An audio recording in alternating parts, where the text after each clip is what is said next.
Desidido ang mga kaanak ni Jeffrey Laude na papanagutin ang salarin sa krimen. Hiling nila sa salarin, lumantad na ito at panagutan ang kanyang ginawa. Makibalita tayo kay Haji Rieta.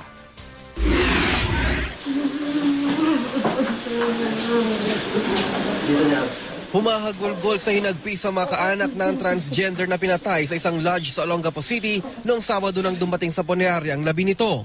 Walang awa raw ang pumatay sa kanilang kamag-anak. Kwento ng isa sa mga matalik na kaibigan ng biktima na si Rose. Magkasama pa kami nung kahapon ng hapon.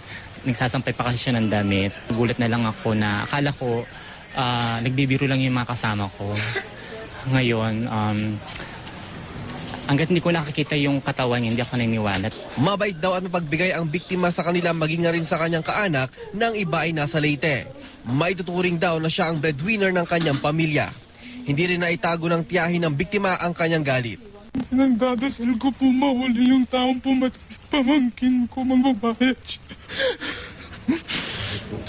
Wala po siyang karapatang patayin ng pamangkin ko. Binalikan ng GMA News ang ambience bar kung saan umano nanggaling ang biktima at isang dayuhan.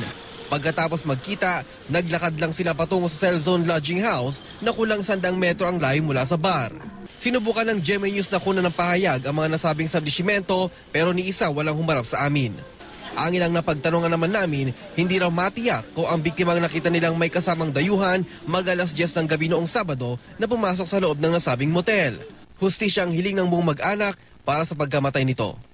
Kaya nga po nangihingi kami ng hustisya kasi baka po sa susunod hindi lang din po siya ang magiging biktima.